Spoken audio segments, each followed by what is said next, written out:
देखिए सबके बोर्ड पर 5 नंबर में द्विगु समास है। इसको ध्यान पूर्वक आप लोग बोर्ड पर समझिए। समझ में नहीं आएगा तो फिर आप लोग बोलिएगा कि सर समझ में नहीं आया है, फिर दोबारा हम समझाएंगे, ठीक है।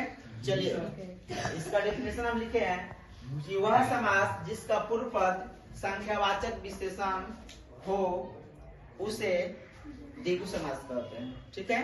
अब इसका एग्जांपल ध्यान पूर्वक देखिए लोग। आप लोग 1 नंबर एग्जांपल आप लोग बोर्ड पर अच्छा से देखिए लोग। 1 नंबर एग्जांपल में हम लिखे हैं दोपहर। दोपहर का मतलब होता है 2 पहरों का समूह। क्या होता है?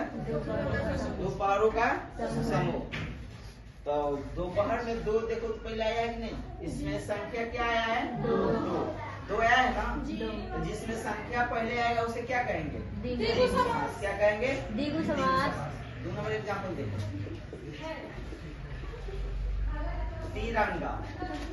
तिरंगा का मतलब होता है तिरंगा का मतलब होता है 3 रंगों का समूह। क्या होता है? 3 रंगों का समूह। ध्यान से देखिए लोग, तिरंगा का मतलब क्या होता है? 3 रंगों का समूह। इसमें संख्या क्या आया है? 3। तो कौन समास होगा? द्विगु।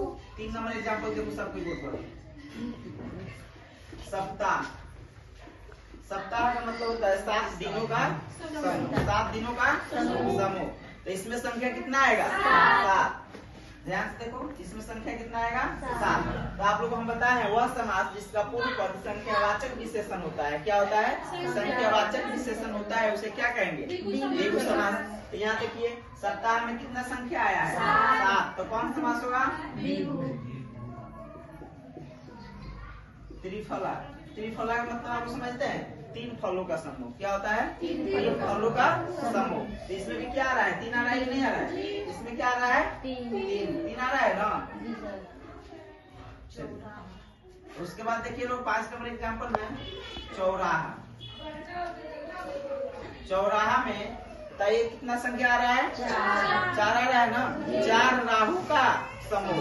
4 राहु का समूह उसे क्या कहेंगे? चौराहा। 4 राहु का समूह को क्या कहते हैं? चौराहा। कौन समास होगा? चौराहा द्विगु समास होता है। आप लोग समझ में आया कि नहीं आया? लास्ट एग्जांपल देखिए लोग 6 नंबर। नवरात्र। नवरात्र कौन सा समास है? नवरात्र कौन सा समास है? द्विगु। देखिए सबसे पहले इसका डेफिनेशन आप लोग आना चाहिए, ठीक है। डेफिनेशन जिसको आ जाएगा वो एग्जाम्पल अपने आप बनाएगा। डेफिनेशन में अगर दिक्कत होगा, परिभाषा जिसको भी नहीं आएगा उससे एग्जाम्पल सॉल्व नहीं होगा। तो डेफिनेशन जो है इसका, एग्जाम्पल और डेफिनेशन दोनों दिमाग में रहना चाहिए, नहीं तो एग्जाम में आप लोग मिस्टेक कीजिएगा तो नंबर कट जाएगा, ठीक है। तो सबसे पहले इसका एक बार परिभाषा सुनिए लोग एक बार और। वह समास जिसका पूर्व पद संख्यावाचक विशेषण होता है उसे क्या कहेंगे? द्विगु समास। देखिए दोपहर में क्या आया है? 2 आया है कि नहीं आया है? तिरंगा में कितना आएगा? 3 आएगा। सप्ताह में कितना आएगा? 7 आएगा। त्रिफला में कितना आएगा? 3 आएगा। चौराहा में कितना आएगा? 4 आएगा। नवरात्र में 9। तो वह समास जिसका पूर्व पद संख्यावाचक विशेषण होता है उसे क्या कहेंगे? द्विगु समास।